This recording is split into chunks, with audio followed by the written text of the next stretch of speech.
In this lesson, we'll create a facing toolpath. After completing this lesson, you'll be able to create a 2D facing toolpath. In Fusion 360, we're going to start with the dataset Manufacture Toolpaths. This file has already partially been created. It has a setup in it, and you should be starting in the Manufacture workspace in the Inch Unit system. Since we're not doing a full course on creating toolpaths just yet, we want to take a look at the Manufacture workspace and simply understand what functionality is there. We're going to be looking at milling, but also note that there's access to turning, additive, probing, as well as 2D cutting, which is under fabrication. So there's a lot of functionality built into this workspace in Fusion 360. But for us to get started, we're going to begin by creating a facing toolpath to remove the material from the top of this part. The first step in any of the manufacture workflows is to create what's called a setup. A setup will define various parameters, and in our case, we're going to right-click on Setup 1 and select Edit and simply take a look at what's already been done. Inside of here, the orientation of the coordinate system has been set up so that X, Y, and Z are in the correct orientation for how the part will sit inside of a mill. Next, the coordinate system is based on the stock, which means that the stock size that gets put into the machine is how we'll reference that coordinate on the physical part. Next, the stock size has been defined based on the part.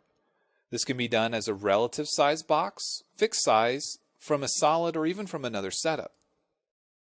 And lastly, the post-processor section will have information about the program number and any comments. The first operation or toolpath that we want to create is something called a facing toolpath. This can be found in the 2D section, and it's also on the toolbar by default. Using the 2D dropdown will allow you to see all of the different toolpaths in this area. We're going to select Face, and we need to start by selecting a tool. For us, we're going to go into the Samples library. So inside of the Fusion 360 library, we want to look for a facing tool. However, as we're looking in here, there are going to be a lot of tools to filter through. So to make this process easier, we're going to take a look at the filters on the right-hand side. We're going to select first Milling, and once we do that, some more options appear. We're going to select Face Mill, and that narrows it down to only two choices.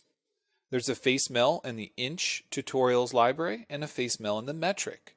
We're going to select the 2-inch face mill and then use the Select button. Now that we have a tool selected, the default presets come in based on the definition of the tool, and we're not going to be modifying feeds and speeds in these examples. For geometry, Fusion 360 automatically grabs the profile of our stock, so no selection is needed. For our heights, we want to make sure that we understand the different heights and what they mean. The clearance height, the retract height, and the feed height, and some of the other various heights are going to be important steps in the machining process. They're going to determine where the tool changes from a rapid motion to a feed motion, where it retracts to after it's complete, and where it starts the machining process. For this example, I want to make sure that we note the top height is based on the top of our stock, and the bottom height, or the final depth that the tool is going to go to, is based on the top of the model. Since these values are different, it's going to the top of the model as our final machining height. In the Passes section, there are only a handful of things that we can adjust on a facing toolpath. The pass direction will determine the angle at which the tool travels over the part. The pass extension is if we want it to go any farther at the start or end. The stock offset is if we want to include any additional offset from the stock definition. And the step over is going to be based on the diameter of our tool. In this case, 1.9 inches, which is just smaller than the diameter of our tool. We also have some other options, such as From Other Side, if we want to reverse the direction, and Use Chip Thinning, which will change the way the tool enters the cut. We also have the option to do multiple depths and leave stock if needed. The last tab for this operation is something called Linking. This is going to allow us to determine how the tool moves between different areas. For example, if the tool had to jump from one side to the other, this is where we would define that stay down distance. If we wanted to jump up to a rapid height, move over and come back down, or if we wanted to stay down. The leads and transitions will determine how the tool enters and exits the material. We're going to leave all these as default and say OK. Once it's created, we can see a preview on the screen showing us the various movements the tool makes.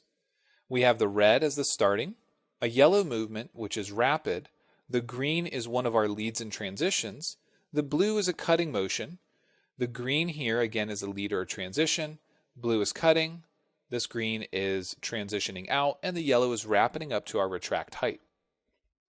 With all this set, let's go ahead and save this design before we move on to the next lesson.